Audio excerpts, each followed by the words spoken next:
Don't be jealous, guys.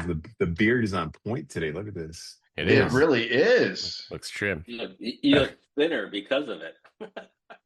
Now I know why dogs always look nervous or like embarrassed when they get done with their haircut. I feel the same way. That's funny coming from you getting a haircut. Beard trim. But he still goes. Hello, my friends. Thank you for joining us for the PEBCAK Podcast, a weekly information security show featuring some all-around good people. It is week 18 of 2026. I'm Chris Louie, and eagerly waiting for my tariff refund check. With me, we have my co-host Uncle Barbecue, who will be in the Great North soon enough. Yes, and it's still going to be cold over there, which is kind of whack. But you guys might be noticing I have betrayed my beloved Rockstar energy drink for a Monster today. Green. Uh-oh. That's not the only thing. Sugar. That's not the only thing. Look at him. He's wearing glasses right now. Because I can't read. I'm old. When did that start happening? Bro, at 40 years old, man. I'm telling you. Are we going there? Like, It's true. Oh, Glenn, you don't do that. You look way too old. No joke, when Brian came into town last week and we went out to dinner and I was holding the menu like 4 feet away from my face, Brian's like, oh, look at you. Finally happened to you. I did not expect that. That was kind of a surprise ending, like the Cosby Show. I'll tell you what. Yeah.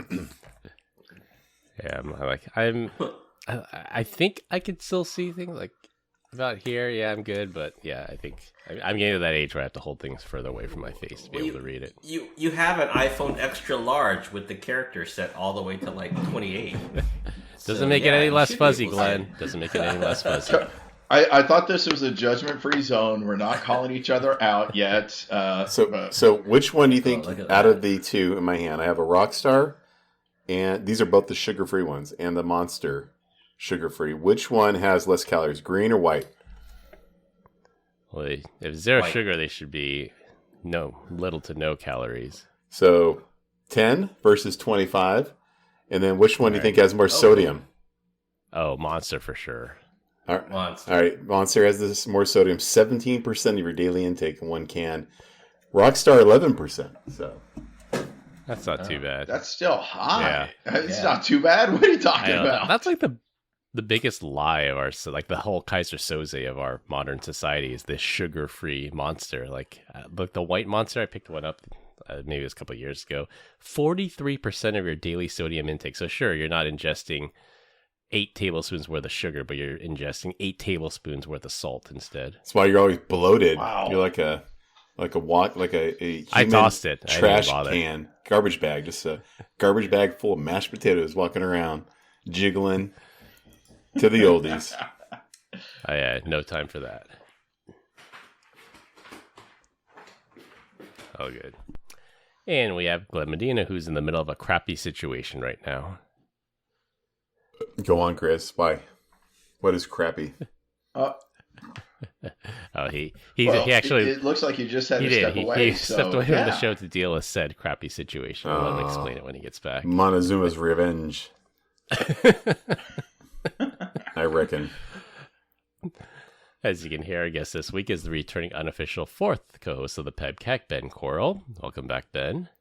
Benjamin. Always happy to- Benjamin. I'm here to add comic relief. Guys, I had my Yeah, first ever meeting with Ben.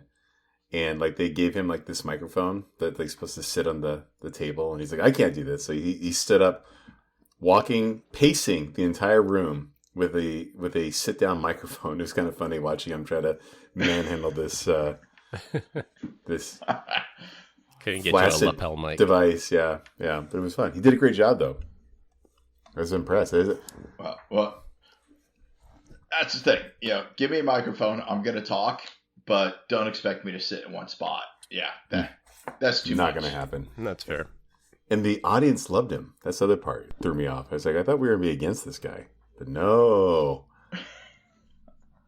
That's actually interesting. I've been using Camtasia recently. I've been tasked to create some videos. Go check me out on YouTube, Zscale's official channel. And one of the tutorials I watch on YouTube is the guy was talking, and he says, well, if you do a lot of talking with your hands, kind of like what I do, it's like whenever you're demoing in Spot, like you shake the mouse a lot because you're too used to talking and moving your hands at the same time. So Camtasia has this feature built in that says mouse cursor smoothing, so it compensates for that. But I actually never noticed that when I go back and watch my old videos of me demoing, like the mouse cursor is shaking like crazy when I'm talking. And Are you sure that's not Parkinson's? I know, it's like you think I'm having a Early seizure stage. or something, but I guess I'm just used to talking with my hands a lot, and then that translates into Zoom calls too. Camtasia sounds like something you'd use for like OnlyFans, not corporate YouTube videos, right?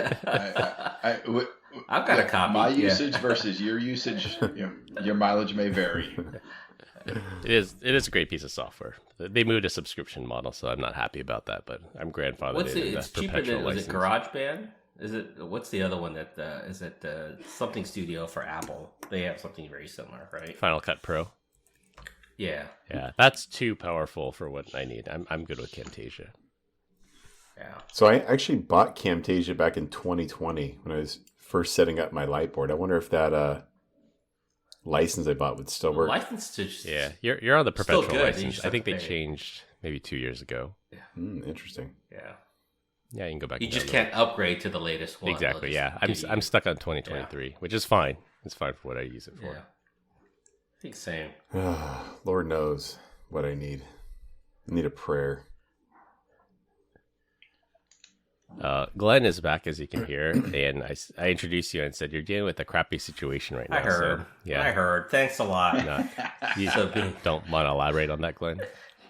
You're such a nice guy. No, I just had some work done, and I got the plumbers here doing the professional work of resetting a toilet. So yeah, All right, good crappy luck with that. situation. He tried doing it himself, figured out he was unprepared for that type of task, and he had to call in professionals. Started yakking as soon as I started looking at the toilet. I don't do well with Well, it's looking good. at You're that right kind in front of a stuff. toilet, so it's the perfect place to yak. Even if it is clean, I can't do it. So I'm with you. Like I like try to do like the whole wax ring and everything again. Like, no, that's not my cup of tea. I could do it, but just I know where that goes. Yeah, there are certain things it's worth it to outsource. Like what I learned, like I'm on Reddit, AMA, or Ask Reddit, and one of the things was like, what's something you should always 100% pay for, never do it yourself. And I think the top comment was anything that has to do with the ladder, pay someone to do it. And then people are chiming in like, yeah, there's like I know so many people that have like died from unfortunate ladder accidents, and like these ER people says, yeah, you'd be surprised how many people come into the ER because of ladders. And yeah, that's one of the three things I should say that Brian doesn't F with, ladders, and he can fill in the other two. Rattlesnakes, yeah. Yeah. Combined, we have decades of information security experience here, not just to educate, but to entertain. We've got 4 awesome stories for this week, so sit back, relax, and I will not be beaten by ants. This week, we're going to talk about a state drying out, a ship pulling a Leroy Jenkins move, for our third topic, why hardware matters, and close with stuffing your face talk. For our first topic, in a code red situation for Glenn, and here's why he will not visit the state of Mississippi right now. We have a wild story about how a technical glitch can bring an entire state's happy hour to a grinding halt. The great state of Mississippi is currently facing a massive liquor shortage, and the culprit isn't supply chain crisis or a new excise tax. It's a botched IT upgrade. The trouble began at the state's only liquor distribution warehouse. Yes, Mississippi is one of those 17 states that still require liquor sales to go through a state-run or sponsored distributor. A contractor recently introduced a new inventory management system that was supposed to streamline operations, but instead, wait for it, the software failed to integrate and the system completely melted down. The results have been equal part frustrating and bizarre, where bars and restaurants report receiving the wrong orders. In one case, a business ordered premium liquor, and they got an order of Jello shots instead. Unfortunately, not a college town, so it didn't fit the intended audience. Meanwhile, thousands of cases are literally trapped in the warehouse because the system can't track them down. Local businesses are taking a huge financial hit, and at least 4 have already filed lawsuits. while the state has approved $95 million for a new facility, it won't be ready until next year, 2027. And it's a stark reminder that even in 2026, one bad software update is all it takes to leave an entire state high and dry. I have trouble believing anything about this article because they said that you can get Jello shots delivered. I don't believe that's an actual thing. What are we? I've seen that. Are you already on your phone trying to get them delivered? What are we? 10 years old? That's not a thing. You can... The amount of Jello shots in your house right now, I'm sure there's at least a dozen. Now you speak with forked tongue, you devil. I can tell you about the time that the dog got into my daughter's Jello shots. All I'm saying is I am not going to look in my son's fridge to find out what he and his college roommates have in their fridge at this very moment. We had a graduation party for one of my kids, and the dog got into the Jello shots. And she just sat in the corner the rest of the evening, just kind of like, what the heck is going on? What did I eat? I love that. Where I was looking at her going, what did she get into? We looked in the tray, and the tray had all been gobbled up. She had licked all over the inside of these little plastic cups. And it was like, oh my God, she's pretty good at this.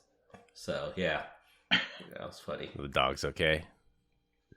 Dog's fine. She's going to be 10 this year.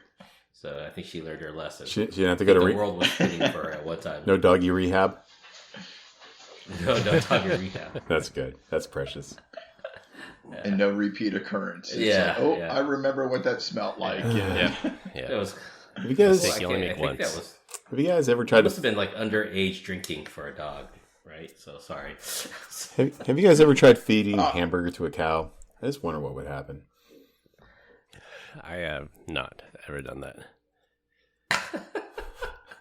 I don't know where that thought even came from, but no. Do you know they eat chicken though? They eat chicken and birds. Yeah. Yeah. I mean, they'll eat whatever's out there. Yeah. Yeah. Pretty cool. Pretty cool. Just a peaceful bovine. Gnawing on a ribeye. Yep. Yeah. That's right. Yeah, but no, if we take this one back to the story, this one really does, it upsets me. Not for the same reason as Glenn, but this one because I cut my teeth in the security industry with firewall management and then vulnerability management. And I was never one to just push a patch just for patch's sake. But when it came to updates and pushing patches, it was always, did you do testing? How did you roll it out? How did you verify it? What did you do to make sure that you were not going to cause more problems? And I guess that's because I failed 15, 20 years ago pushing stuff out and had impact.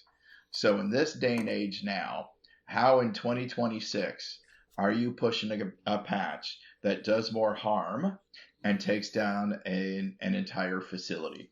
Did you not have a backup? Can you not restore said backup? What type of testing? Did you not have a staging environment before pushing to a production environment? So again, this one just really pains me reading about we're still going through and the problems from 20 years ago are still the problems that we have today. Why? Well, Why? What are we here's doing? the key thing. It's state run, right? Like those guys, their nose hair goes into the government. Yeah. But this one isn't. This one's regulated, but this is run by a contractor. Yeah. So it's not even state run. It's state funded It's and regulated. state adjacent. State still the same thing. Lowest bidder. It's Windows 95 and in dreams. That's why. That's how it happens. I remember the first time I took over IT at this one place. And I was like the IT guy because I think I need to turn something on. And I was like, I need to do a server upgrade. And there's like no money to do backups and stuff. So I remember I came in late on a Saturday and did the thing and it rebooted and then it just didn't turn back on. And I thought I was having a panic attack. I was like, my heart. And I fall on the ground. I'm like, I'm going to die. Yes. And I ended up getting lucky. Thank God for Google back then. Yeah, I was going to say, yeah. I think it was like Went to Google or... Yeah, boot sector not found or exchange. some shit. I was like, oh no. Yeah. And that moment of sheer panic and, what did I do? But, you're calling up your 2 or 3 buddies who's seen this before. Yeah, no kidding. How do I restore this? Yeah, I'm with you, Ben. It's like, how do you not do like a proof of concept? How do you not stage this? How do you not have like a rollback or a fallback plan It was his on it? first It's day on just the like, job. Be nice. push out this patch, Yeah. hope for the best. You mean it was his last Oh, day yeah, on the yeah. job is more like it. Promoted to drunk. So First and last day of the job. Exactly. You've been promoted to former employee. Well, that was the thing I remember, especially during the pandemic. Liquor stores were classified as essential businesses, so they were allowed to open. The BevMo was allowed to open. Could you imagine the uprising that there would be if there wasn't liquor during COVID? I think people would be ordering glass stills. They'd be making their own liquor at that point. Their own Bootleg, stuff. making their own moonshine. Yeah. Well, and that's the thing is during COVID, I guess people's marketing budget was still there and they didn't want to lose their marketing budget. But the amount of wine and liquor, I mean, just straight alcohol that was being delivered, I'd be in the middle of a Zoom call and one of my kids would come knock on the door because there's a delivery, but they weren't allowed to take it because somebody 21 or over had to sign for it. And I'm just like, oh, this, You were happy. You had a happy face when you got that delivery. wasn't That's kind of delivery. was it Drizzly that got bought by Drizzly. Uber? Got bought by Uber. Yeah. Yeah, but then they okay. then they So that's- put it out out of of its misery, business. right? Oh, that's so Yeah. cool. Yeah. I forgot why it was. Like it seemed like a good fit. And then I think it was because they got in some legal trouble or something. They weren't carding people correctly, or there's some legal reason why the company went out of business. Yeah. I mean, but that's the thing is they show up, they take a picture of your ID, front and back. And I'm just like, I'm sorry. Who are you? And how do I trust you? And what are you doing with my data? Is it worth it for a bottle of wine? But yeah. Yeah, that is life. The crazy things we did during the pandemic. That was just last week. What are you talking about? It's definitely changed the way that I approach shopping now. I know Chris over here is Mr. DoorDash, right? So I don't DoorDash And that often. Uber Eats. Oh, I don't DoorDash anymore. I Yeah. mean, they just don't bring you your stuff. Yeah. And 10-minute delivery, an hour later you don't have it. Yeah. And no. But I've liquor just at had your too many door. bad experiences. Liquor at your door, even shopping, where they deliver stuff at your door, is pretty cool. There's a big Yes. cost to that. There's a big fee to that, though. A convenience fee.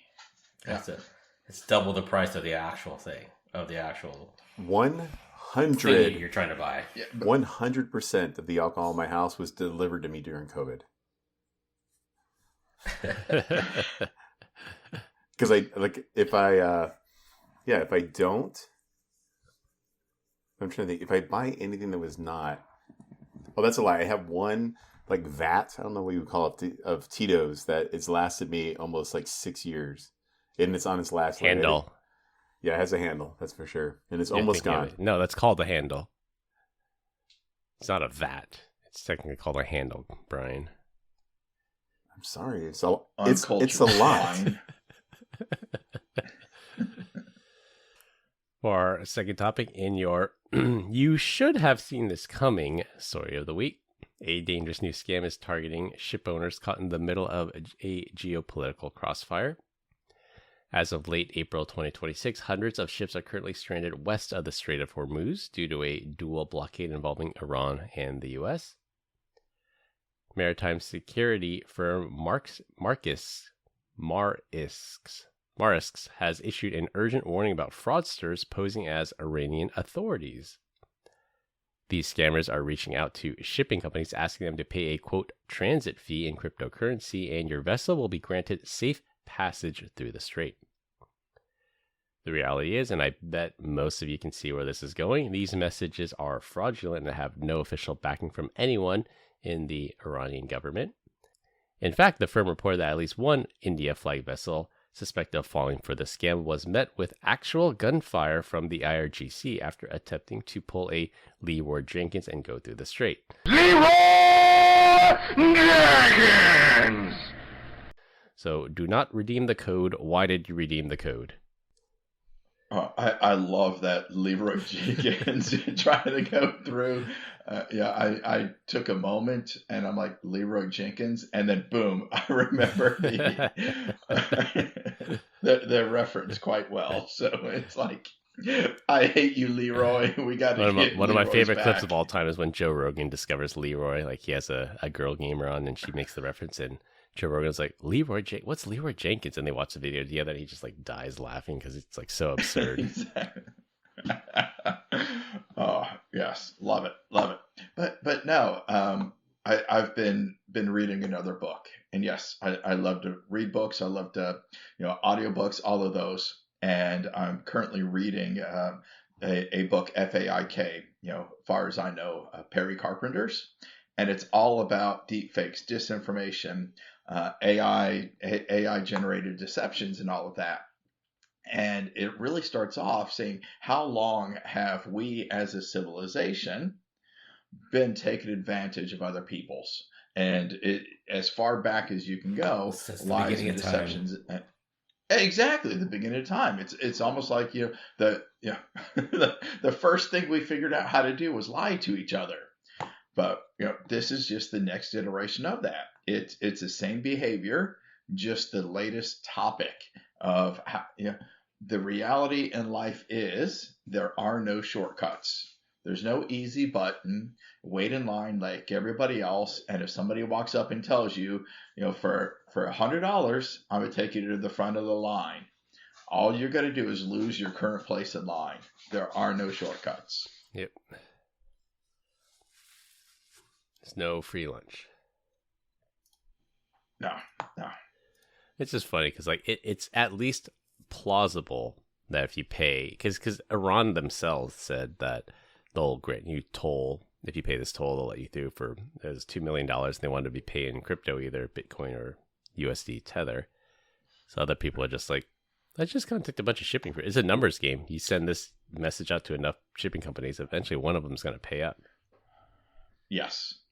Well, and that's the thing. How many ships are there? And it's a numbers game. If 1% to 2%, 5% fall victim, and what it costs you to put this campaign together, that's a nice payday. Could you imagine the ship that goes, "Hey, we got the green light, let's go," and also they come across and Why are you shooting at us? Why are you shooting at us? I have this. I paid my thing. And I it's paid like, my toll. are you shooting at me to put on a show so everybody else doesn't try to follow right behind us? Or are you actually shooting at us for real? Yeah, it's too funny. Well, as they say, never let a good crisis go to waste. I'm sure there's going to be some other scams that come out of this as well. But this one was a new one for sure. I mean, tale as old as time, but at least one company fell for it. Yeah. Well, yeah, exactly. It's one that we know of thus far that admits it. Yeah. And that's the thing. Like, anytime there's any big profile headline or some kind of geopolitical risk, that there's always going to be these scammers out there. You just have to be hyper vigilant about it. I mean, none of us are going to fall for it because we don't own any shipping companies or send any boats through there, but just to be aware that anytime something like this comes up, like, you're always going to have the lowest of the low trying to scam people out of their money. I don't know. Brian's been trying to diversify his portfolio of late. He's been trying to buy some existing businesses. So, maybe this one hit a little too close to home for him. You think he's the one that's starting these these emails? Yeah. He's the one who is consulting and advising, and no, we need this in Bitcoin. There you go. I want to see the blockchain analysis of this, where the money eventually goes up. It's probably going to be someone in like North Korea or Russia or something that are just trying to take advantage of a situation. Yeah, that's, and it's not when you receive it, it's when you start liquidating, when you start selling, that it becomes apparent where the money actually went. Yeah, just imagine you're like the captain of this boat and you start getting fired on. It's like, what? I paid. And you try to radio them and like, no, what payment? And you're just like, kind of I didn't stuck. get no payment. Yeah. Yeah, you're just kind of stuck there. Here's my receipt. I promise I paid. All right, for our third topic, we have a pair of ransomware stories this week. In a shocking new data from Cyber Insure at Bay, a single ransomware crew now accounts for nearly half of all of their cyber claims. According to their 2026 report, based on over 6,500 ransomware attacks, they noticed that attackers have shifted from chasing specific industries or verticals or company sizes, and instead they're hunting by hardware, specifically vulnerable edge network appliances. The dominant player for AtBay is the Akira ransomware group. They've heavily targeted SonicWall VPNs and firewalls, which were involved of 27% of ransomware claims overall, with Akira alone accounting for more than 40% of AtBay's ransomware incidents, with SonicWall gear present in about 86% of their attacks. So more often than not, you'll find a SonicWall device if this company got attacked. Average ransom demands from the group hit $1.2 million, and really no surprise here, small businesses are getting hammered the hardest as SonicWall is primarily an SMB product. Yeah, so I sit here with this, and I'm trying to think about causation here. And are they targeting because they're discovering SonicWall, going to a place that they can just start querying and stuff and finding SonicWall, or are they targeting the SMBs, but SMBs are buying the SonicWall? So I'm trying to figure out what causation is on this one, but I get it. SMBs, that's the market that SonicWall has been in, but it also comes down to, I'm glad they're doing something. They're buying a commercial product. They're not relying on a residential Netgear. So they actually have a firewall. Kudos. But who's maintaining it? Who's managing it? Who's updating it? Have you updated the firmware? And this is that whole thing of a product, a tool, or a technology does not solve your problem. People and processes solve your problem. Therefore, somebody has to maintain that SonicWall firewall. So, as I sit here reading the story, I'm trying to figure out, are they targeting it because of the SonicWall, or is that just coincidence? What do you think, Brian? Dang it. Softball. But how much money can you get from the SMB market, though? I mean, it's not... Are we talking about not the big gains that you would by getting a big fish, right? I mean, but that's the thing is, you can get 50,000, you can get 100,000, or you can get 500,000 from some of these organizations, and you hit these small little mom and pop manufacturing, because manufacturing is again often targeted, and you tell them that give me 150,000 and I'll give you this decryption key. And within 24 hours, you just made 150,000. It's not the 5 million you might get by going after a larger enterprise, but those larger enterprises have got a team of security experts that are day in and day out. Is it really 150,000 though? I mean, is that? I mean, I didn't think it would be that much. Maybe it is. Oh, yeah. The average demand is 1.2 million, companies. And then I guess that might be like the starting point, and then you'll negotiate from there. And then the other piece of it is this report is from a cyber insurance company. So when these ransomware groups go in, then when they steal the data, they specifically look for any kind of coverage documents, insurance documents. They want to find the policy limits. They say, well, you're insured for $600,000, so our ransom demand is $600,000. $599,000. Exactly. And trying to discern all of that, and of course they're going to go after the policies and those that do have the insurance. But I'm sure they're able to find your tax documents. They know what your earnings are, and they're going to go with something that's possible that you're likely to pay to get back up and running. So, yes. get into your accounts receivable and start looking at what you have coming in. They can look at accounts payable, see what you have going out as well, and then just put something that is, in their opinion, going to be realistic in order to to quickly incentivize you. But that's this thing, is going after these SMBs. They may have an IT person. It's not going to be a security person. They're not going to see that you're there. They're not going to see the data that's being stolen, all of these things for that extortion that could be coming as well.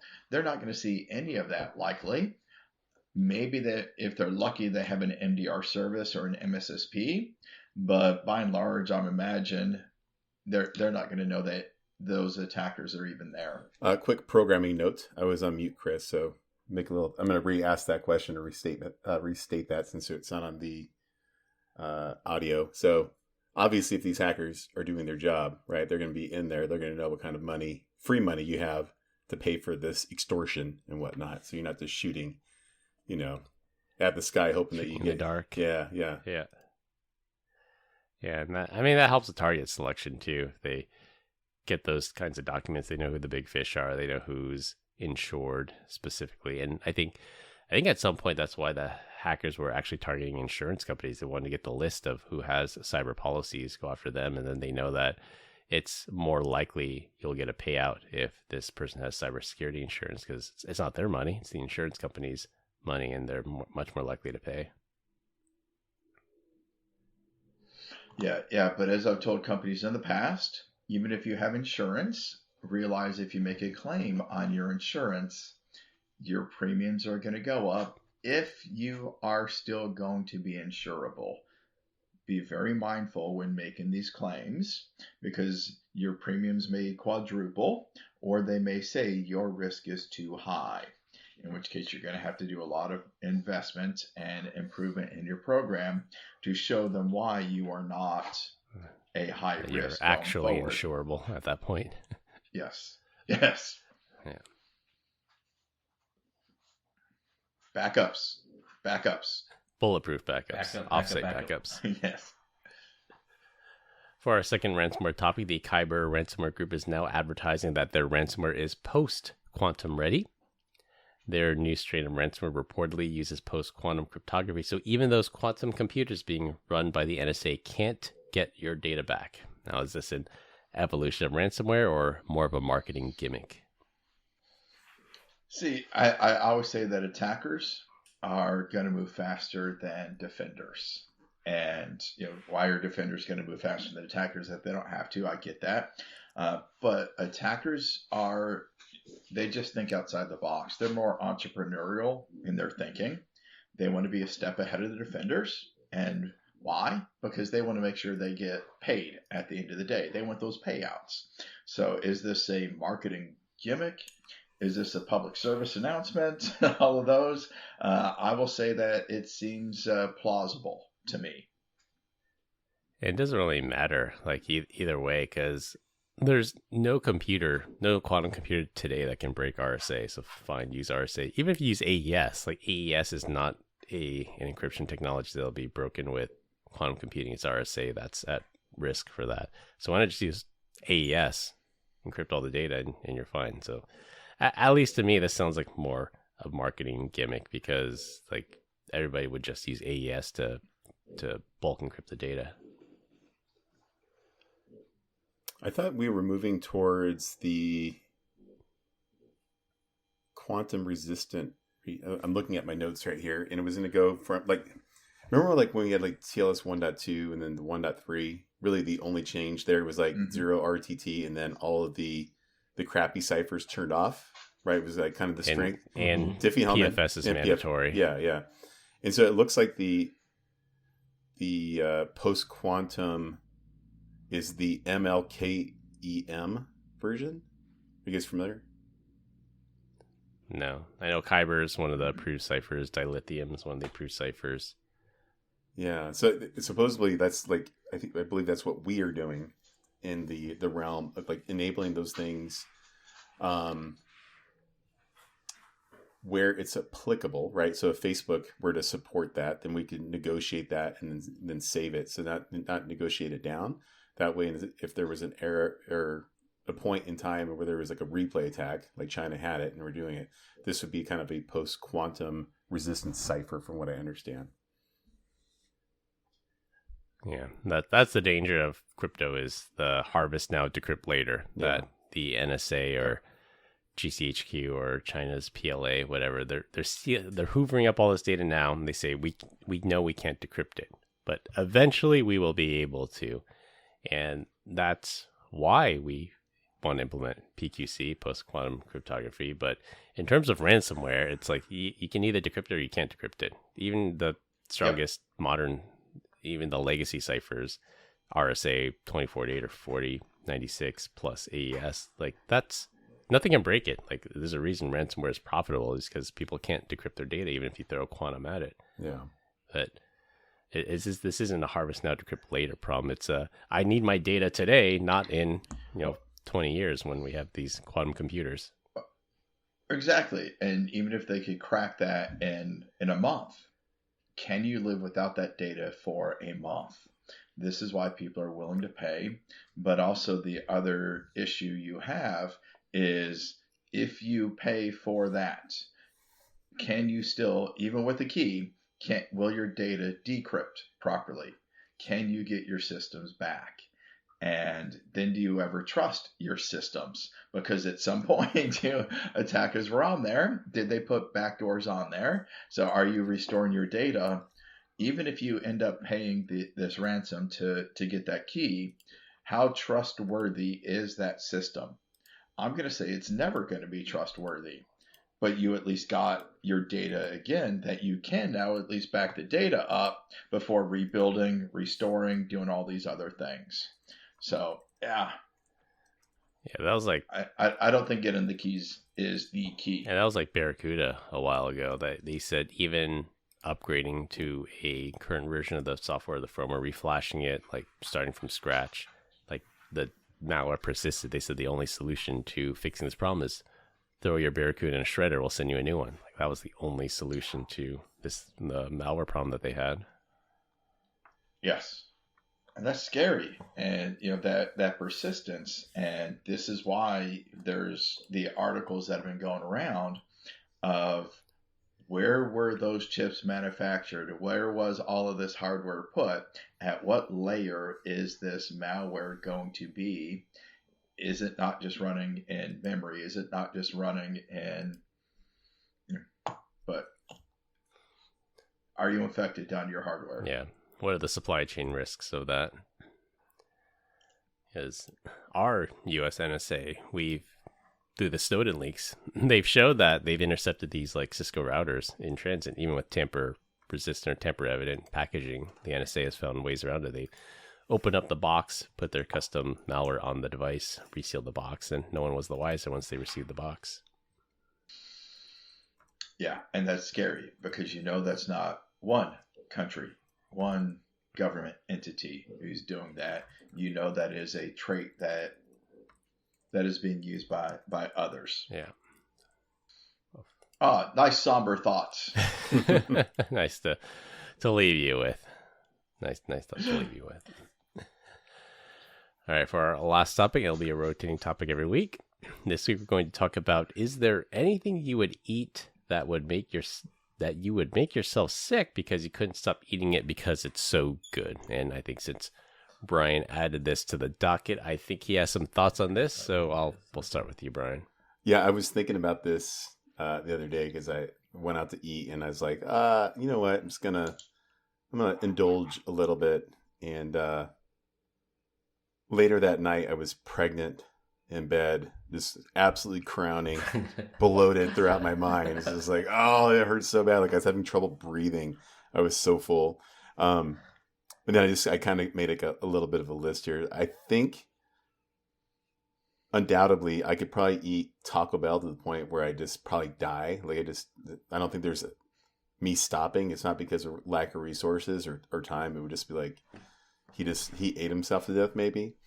But both pasta and pizza are like my kryptonite. Like I shouldn't eat it. I know that I shouldn't eat it, but I do it, and I eat way too much. And then the next day, like there could be leftover pizza or pasta, and I'll open the fridge, just done with a tummy ache, right? I'm like, I should probably eat more. And then I don't want to waste it. No.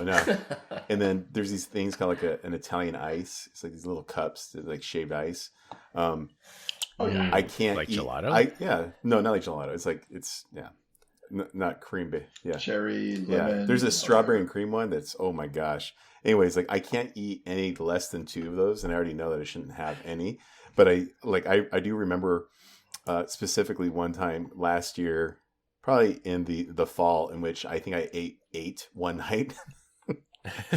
And I was like, it's not your proudest moment. No, I was like, man, it's that smile on his face. It's a proud moment.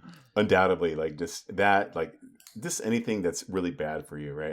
I don't have the off switch, whether it's candy or Doritos, like cereal. I can remember in my younger years, just like buying a bowl of like Special K of strawberries or honey nuts or honey bunches of oats or honey nut Cheerios, and just pouring the entire bag or box into a bowl and then just eating that thing like it was nothing. And I'm just that's a lot of food, Brian. Bro, like he was cuckoo for Cocoa Puffs. I'm telling you, like ice cream and if they're like the only thing that stops me from doing that today is just that Friday night of like just pure bloated, just can't breathe and pure uncomfortable. regret. Yeah. But I will do that at least twice a year right now. But back in the day, it was probably like every other week. Yeah. Oh, I can get on board with Taco Bell. Like I've been victim of that as well. Like we typically, family of 4, we order quite a bit. And 50 tacos. I've seen your order, Chris. Get out of here. We usually order like extras because like, we're going there anyway, and some of this, much of their food is okay reheated. It's not terrible. And then no, it's not. No, you eat it there. What are you doing, like, Chris? I was supposed to save this burrito for tomorrow, but I'm like, I could crush that tonight. Exactly. Won't Yes, be good. it's on the counter. Yeah. I'm here. It's here. Let's just go ahead. Oh, dude. Yeah. But I thought you were going to go originally with like those who are lactose intolerant, but they can't lay off ice cream, all of these things like that. I could sit there and just keep eating ice cream, whether it's chocolate, that doesn't really matter. You start adding things in there. But you take me to a Brazilian steakhouse and you're going to charge me $50 to $75. Oh, I'm not losing on this it's deal. on. There is no quit in me. I'm going to have some meat sweats. I'm going to be miserable for the next 3 days. Forget the salad bar. No bread. No, we're Yeah. not getting filler. You're bringing me meat. There And you don't go. bring me that cheap stuff. Yeah. Just keep Originally, I bringing thought it. that's where Brian Don't- was going with this. He's going to say Yeah. you can rip through like a Brazilian steakhouse. Like they put speed bumps in when they see Brian walk in. So Ben, are you like no sausage, no chicken, just pure meat? Like Yes. Yeah. And the good cuts, Correct. none of this like iron or flank. Like you want the ribeye, you want the fillet. Actually, the flank's really good, believe it or not. It is. I love some flank. That's true. Oh, some flank can Yeah. be good. Yes. I've had Yeah. 48 ounces of ribeye before, and it was no big deal. Like that was light work. That was Yeah. no big deal. Went to sleep comfortably. He ate 3 pounds Yeah. of meat. Like that's not that. Like I was also didn't eat all day, but I ate that like it was nothing. Like it was light work. I don't think I can eat For me, enough, it's, but I don't love it go that to- much. Yeah. For me, it's like when I go to the movie theater, I don't buy a small bag of popcorn. I buy the bucket Yeah. and I fill it. Oh. I douse it with butter from the bottom up, and Yeah. my hands are greasy when I come out of there when I'm done. Do you wipe it on someone next to you? Like Yeah, I've got nothing. Yeah, I've got and wipe it on the chair. I'll give, Reach over and grab the wife's leg. And And what's she's like, hilarious "Oh, is- you're being sweet. I'll take the bucket and I'll give the kids each because they get their own little box, and I'll go back and buy a refill or go get a refill. Yeah. And I'll do the same thing, but I'll finish a whole bucket by myself in the movie theater, and it's like, ugh. They don't even. They can't even legally call it butter. They call it like butter flavored topping or something now because there's like no butter content. It's just pure oil. No. But I've also gone to the movie theater just to buy buy popcorn and take it home. So All right, yeah, you might have a I have problem not done with that one yet. yeah, You thought my top I've got a problem was with bad. Yeah, I've got a problem with movie popcorn. But if you get me some caramel popcorn or some toffee popcorn, Oh. I don't care how big the container is. It's You talking about going the to big be tin? gone. Yeah. You talking about that Yeah. big tin? Those big tins come out, and I don't care about the cheese.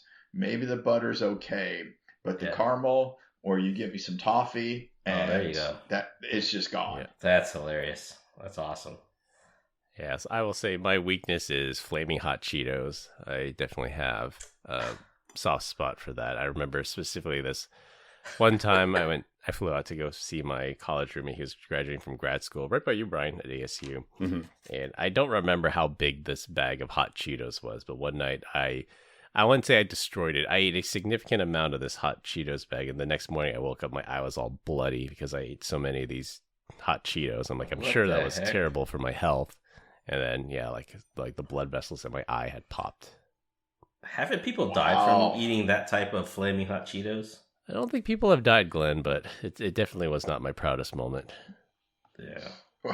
Well, he didn't clean his hands and then he rubbed his eyes and Yeah, I everything know. throughout the night. It's just the pure amount of sodium Yeah. and I'm sure all the additives, food additives in it. And that's part of that, the Maha movement. Maybe I might not be able to get my flaming hot Cheetos soon enough because I'm sure it's terrible for you. And I remember, well, I didn't research this at all, but somebody can research it for me. But somebody told me once, it could be an urban legend for all I know, but the way that Frito-Lay has designed the Cheeto snack was there's lots of air in it, and so it's airy, and there's some kind of feedback loop for your body when you eat stuff, and when you eat enough, like your tongue will tell your body like this person's eaten enough, send the signal that you're full, so he doesn't eat anymore. And for some reason, Cheetos has found a way to short circuit that process. So you can just keep eating and keep eating it, and your stomach never sends the signal that you're full because of the way they engineered these cheese puffs. They probably took a page out of the Labrador Retriever playbook, right? They have a missing switch in their brain that tells them that they're full. They will eat nonstop. Horses will do that. I think horses will do the same thing. So, Really? Yeah. Gluttony. That's portion That's what it control. is. Yeah.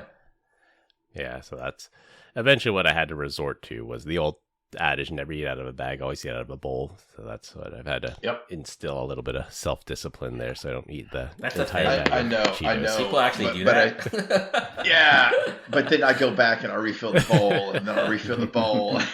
You mean like Hold never on. eat I tried out of a that. bucket or a stick? Well, that's where like that book Atomic Habits comes into play. This is if you have a bad habit, like raise the bar, that make it harder. Like lock the Cheetos in a safe, and every time you want to get more Cheetos, you got to unlock the safe. Like if you raise that barrier, then you're less likely to do it.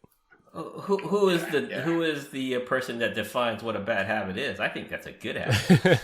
What are you talking about here? Well, I know for me, at least at my age, I should not be eating that many flaming hot Cheetos, and one of those things that they've engineered it to be addictive and you can't stop. So I got to have a little bit of willpower and self-control to stop myself from that. But Taco Bell is fine. Taco Bell's fine. Yeah, Taco Bell. That's a treat. Diablo sauce. Diablo sauce. Diablo. I always raise Diablo. the limit. They limit me to 15 packets, and anytime I open the bag, I'm like, can I have a little more? And they give me like 5 more. Love that Diablo sauce. All right, well, we continue to get great comments about our dad joke of the week. Dad joke of the week. This week, our guest Ben is up. Are you sure? I thought it was Glenn this week. It's you. I forgot to change it in the notes. Oh, It better be All better right, than here we mine go. last week. He came here So- prepared. Well, I listened to Glenn's last week, and I was like, wow, we can do this. We are better. All right, Glenn, this one's for you. All right. What does math have to do with your eyes? Math have to do with your eyes. I have no idea.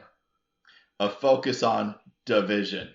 Womp womp. Oh, wow. All right. All right. I brought one for you, Oh, Brian, you're the too. best. Nice. Yeah, he's the one that deserves the division. So I know he put his glasses He put his on and glasses everything on. today. But no, this one for the bald guy. So a pirate walks into a bar with a paper towel on his head. The bartender looks at him and asks him, "What's up with the paper towel hat?" The pirate responds, "Arr, there be a bounty on me head." Can we just stop this? I'm so sick of it. all right. Wah. Come on. You know, you try I think hard that's and got to be fail. worse But than last listen, week's here one. is Yeah, never I know. fails. What's going on? Oh my gosh. That's okay. You're welcome. You That's are okay. welcome. Thank you, I know Ben. You like Thank that you, one. Ben. You're going to tell that one to your kids tonight. Thank you, Ben. All right, to wrap things up, Mississippi has an alcohol distribution problem due to a botched IT upgrade. Watch out for fake crypto scams in the Strait of Hormuz. Ransomware groups are targeting vendors, not companies now, and eat hot Cheetos and Takis. That's all I have for this week. We hope you enjoyed this week's episode. Find us on LinkedIn. Links will be in the description. Follow us on Instagram at PEBCAK Podcast. Thank you to our listeners and subscribers. Rate us 5 stars in the iTunes Store and Spotify and left us a review. We appreciate you all spreading the word to help grow the show. The best way to find us is to search for the PEBCAK Podcast in your favorite podcast listening app. My co-host Brian Deitch and Glenn Medina, and our guest Ben Coral. Thanks for listening. We'll see you all next week, and as always, have a nice day. Bye, Felicia. Toodaloo.